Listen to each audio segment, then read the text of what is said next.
What's up guys, welcome back to the channel. Today I'm gonna go ahead and share with you guys a few of my pairings. I'll share with you guys how I pair them. For those who are new to breeding, some people are asking me, how do you pair? How do you put male and female together? Also, I'm gonna go ahead and share with you guys some of the hatchlings or holdbacks that I have that just had recently shed. They're looking amazing, so I wanted to go ahead and share with you guys those beautiful animals. And really just share with you guys the animals I have and what's been going on. I just came back from our vacation, as you can see, wearing a hat. Came back for spring break for the kids, so we were in Hawaii for a week, and now it's time to go back to reality, and I'll share with you guys the collection again, so stay tuned. Okay, so let's start with pairing. Some people are asking me about pairing, or how do you introduce a male to a female. It's really simple, guys. I'll show you guys what I have right now, actually. This one, I just put this a few minutes ago, and I don't know what's going on there yet, but I thought of I put this in, and I was thinking, let's go make a video, add this onto the video, as far as sharing with you guys how I put males to females. Oh, this girl is a little bit of a meanie, so better be careful, because she will tag me. So she's getting ready. So one of the things that I usually do is I empty the bowls. That way they're not sharing any water, so that bowl is dry. Second, I usually spray down the tub to get the humidity a little bit higher, and then wait about 30 minutes, an hour, and then I put the male in. I've already put the male in here, so I can't do it again. But let me just close this up, because this girl is fired up. All right, so, and I usually just put the card in there. Now, this one I'm gonna go ahead and pair, but this one. So this girl I've already prepared.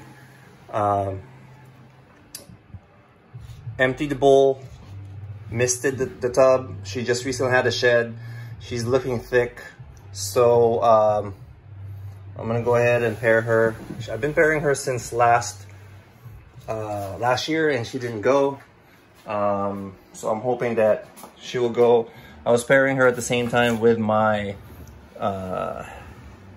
het clown. So this one right here is the male that sired the Huffman clutch last year, Huffman clown clutch. This guy is a banana Huffman Mojave hypo 100% het clown. So what I do is just like this. I just let them crawl in or slither in, and just kind of get the feel of the tub, because they do kind of smell around, see what's going on, see if the coast is clear. And a lot of times the female's receptive.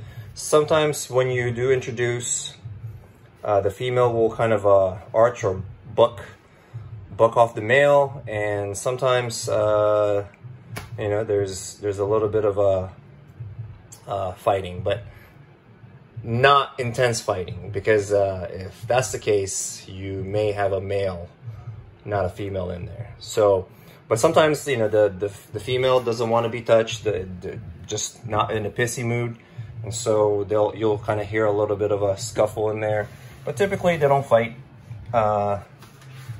So I put the card in there, and I put the male card, and that's when I know that they are being paired right there. So let me figure out another one that I can pair, and I'll share that with you. Okay, so the next male that I'm going to be pulling out is this Pastel Siren Banana.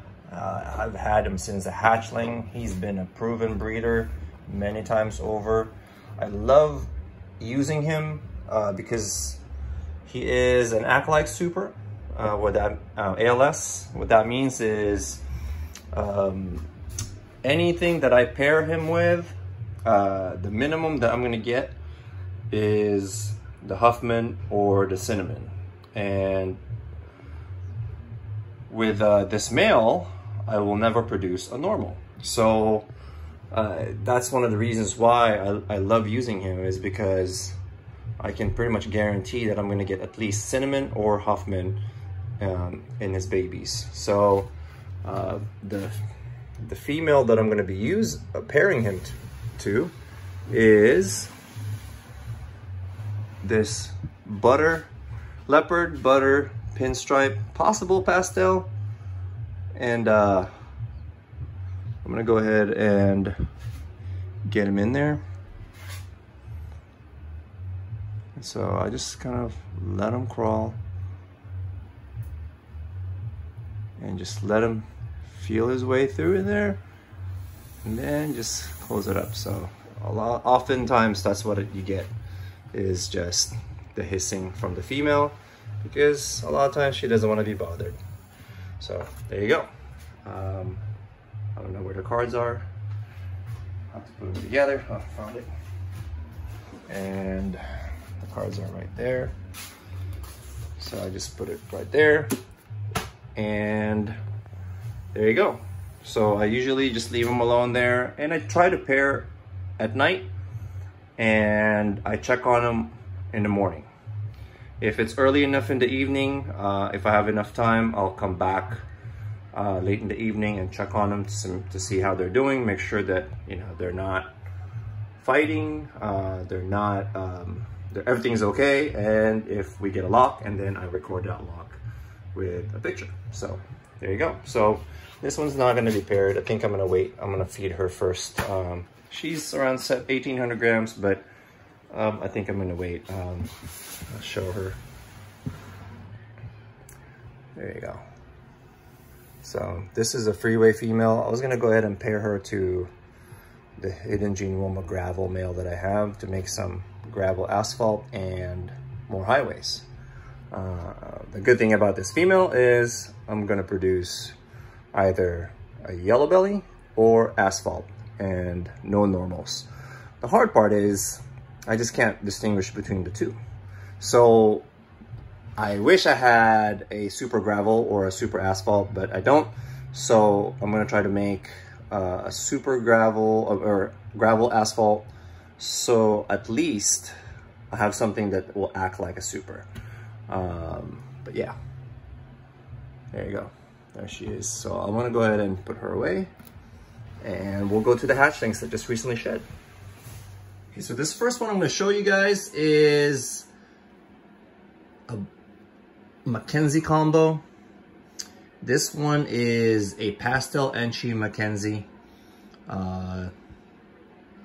This one actually was produced by a good friend, Jason from Hudson Morphs. So this boy is growing pretty good. I think he's around 350 grams, and so should be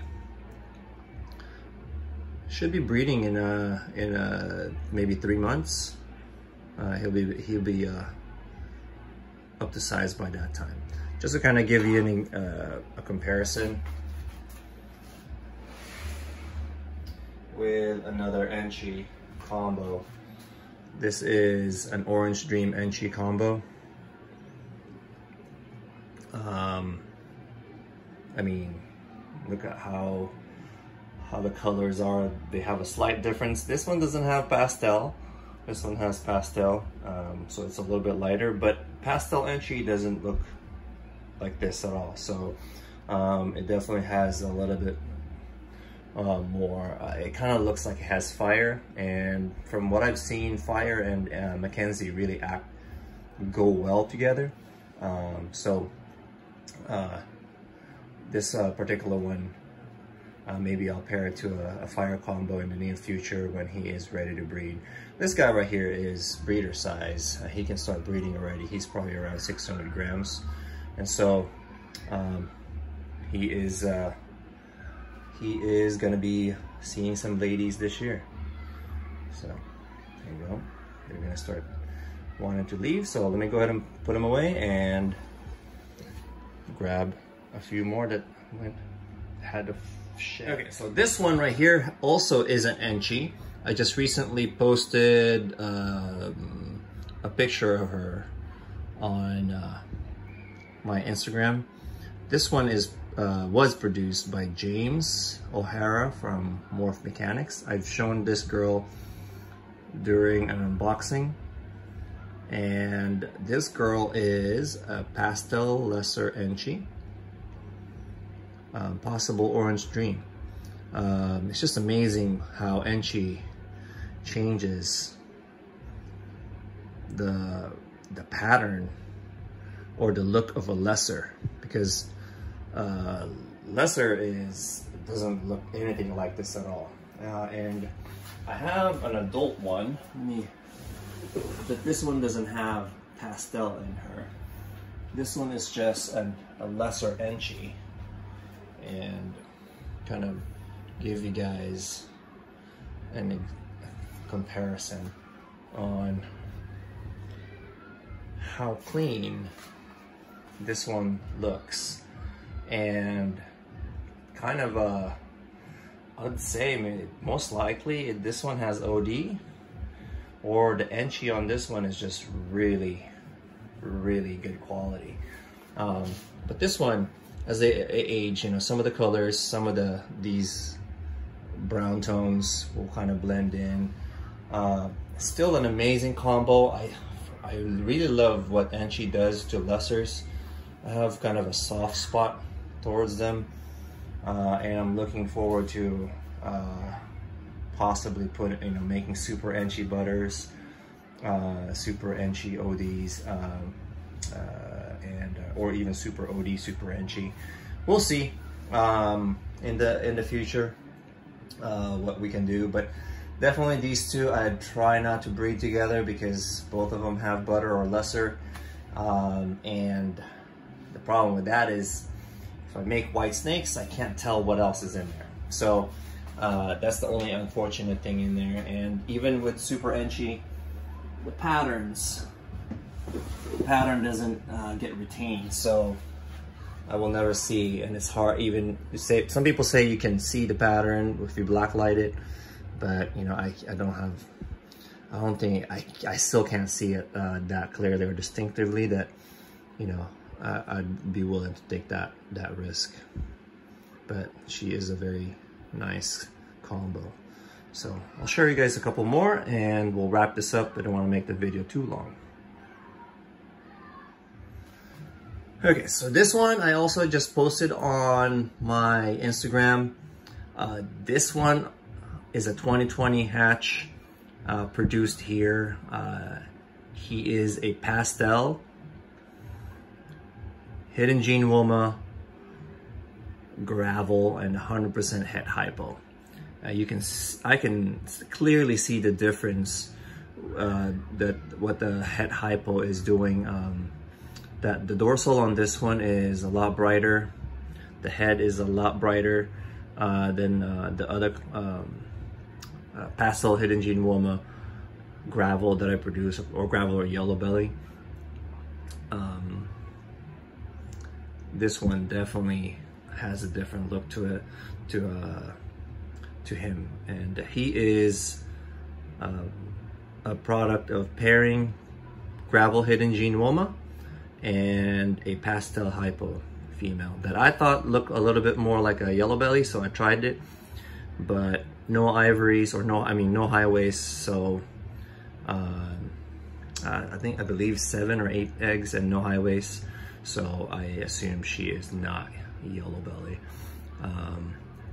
But this guy will be a great breeder in the hypo project, and he is growing nicely. So on to the next one. Okay, so this one is a Batman maker.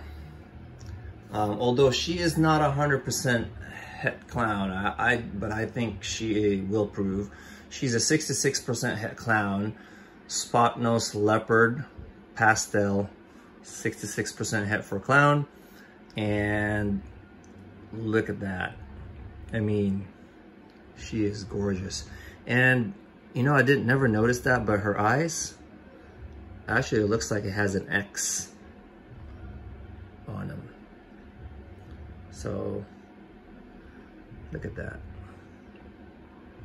Could be just either the reflection, but it's hard to see, it's hard to focus. But this girl is gorgeous. So she is one of the few female het clowns, or possible het clowns, that we're growing up here for a future project. There you go. Okay. So the last one here is part of our Sapphire project. This particular girl is also has a recessive gene in her, and this girl is a Sapphire Huffman pinstripe, and she is 100% het for hypo and 50% het for clown. I don't know if she will prove out for the het clown, but just the het hypo though. Imagine this in a hypo version. This girl is gonna glow even more. She is gonna turn orange. But you know, I've produced Huffman hypos and they're absolutely orange color. And so I just can't wait to be able to see. The unfortunate thing is this is a female, so it's gonna take me a while to grow her up to be able to see that. But I do have a male, black pastel, Sapphire, possible het hypo, that I might be able to breed her. But you know, by the time that she's ready, I may have one that's 100% het hypo, so we'll wait for that. But I would definitely breed her to some het clown or a clown male, just to kind of prove the clown, because I want to prove that first before the hypo, just to get this combo, this gene, into the clown project as soon as I can. So this year I'll shoot another video to share with you some of those projects that I'm doing. So I'll make another video for that, separate video. But just look at that, what Sapphire does to pinstripe, and then the Huffman just adds that orange color to it. So let me leave her there and show you guys what, you know, like a Huffman combo in hypo would look like.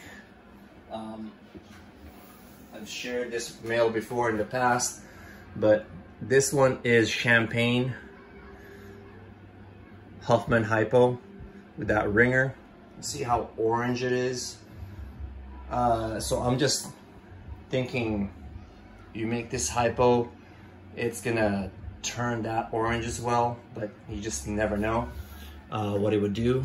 So it's kind of a trial and error, you know, and that's kind of the fun thing with it, because you just never know what you're gonna get really until you do it. And then sometimes it looks great, sometimes it doesn't blow you away, and you know, you either move on to that path and add something else, or you continue on with it. You know, it just depends on what you like and what makes you happy. So that's what I'm trying to do, is just create stuff that gets me to say, like, wow, that's an amazing looking animal. So all right, guys, I'm gonna end the video here. If you guys have any questions on any of these projects or any of these animals, please comment below, hit me up on my Instagram or Facebook, or send me a direct text message, and I'll answer your questions.